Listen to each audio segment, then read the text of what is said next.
So 5 moles of electrons are required. 1 mole of electrons पे 1 Faraday of electricity charge होता है, तो 5 moles पे कितना होगा? 5 फैराडेज। तो इसका मतलब है Hello students, today we are going to solve the question. It comes in NEET 2025. It is from the chemistry portion, and in that it is from the electrochemistry.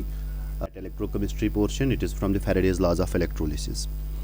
अगर आप इस क्वेश्चन को देखोगे, यहाँ पे बताया गया है कि कितने Faraday's of electricity will be required for oxidation or the reduction of a substance. Point यहाँ पे ये है कि आप इस क्वेश्चन को कैसे अप्रोच करोगे, इसको कैसे सॉल्व करोगे in a shorter briefer period of time. There are lengthier ways also, but हम एक शॉर्टर वे देखेंगे कि इस क्वेश्चन को हम कैसे सॉल्व कर सकते हैं। जैसे कि पहला पार्ट है कि 1 मोल ऑफ वाटर को ऑक्सीडाइज करने के लिए इनटू ऑक्सीजन हमें कितने फैराडेज ऑफ इलेक्ट्रिसिटी यूज़ करना है।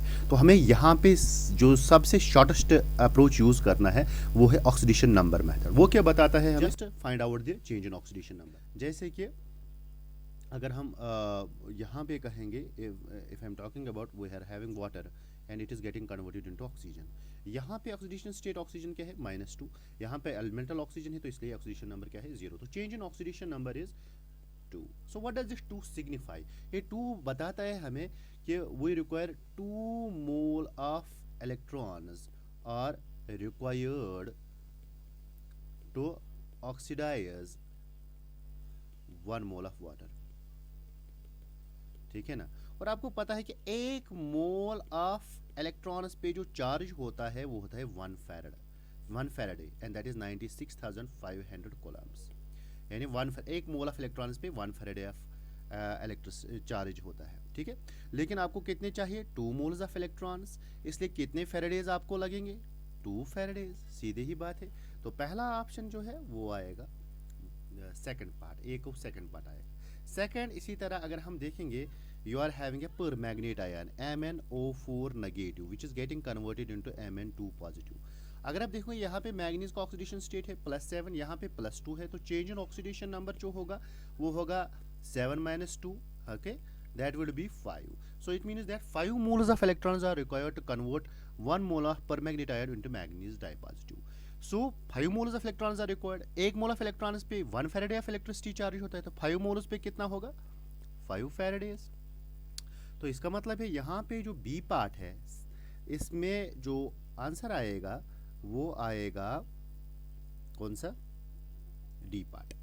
इसी तरह अगर हम आगे जाएंगे, हम सी पार्ट को देखेंगे, थोड़ा बहुत डिफरेंट है। ये बता रहा है अगर आपके पास कैल्शियम क्लोराइड है तो it is getting converted into calcium. 1 mole of calcium chloride जो है, ठीक है ना, यहाँ पे it has been reduced to calcium, 1 mole of calcium. तो यहाँ पे इसका ऑक्सीडेशन स्टेट क्या है? +2। यहाँ पे इसका ऑक्सीडेशन एलिमेंटल कैल्शियम है, तो 0। तो चेंज इन ऑक्सीडेशन नंबर क्या आएगा? That will be 2। So how many moles of electrons are required? 2 moles of electrons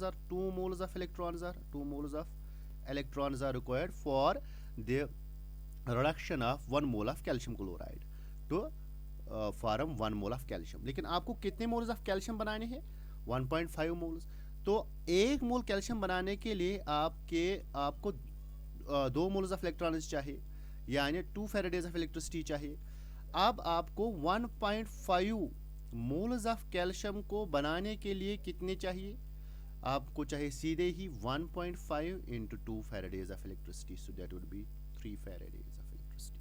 सो इसका मतलब है यहाँ पे जो सी पार्ट है इसका जो आएगा फर्स्ट पार्ट आएगा। अब लास्ट आया है यहाँ पे, अगर आप देखोगे it is ferrous oxide getting converted into ferric oxide, oxidation state +2, यहाँ पे +3, ठीक है ना।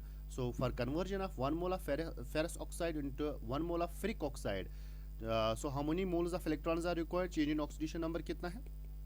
That is 3 - 2, that will be equivalent to 1. So 1 mole of electrons are required. So when 1 mole of electrons are required, that means 1 Faraday of electricity is required. Clear? So the option goes like this. So the answer third is the correct answer.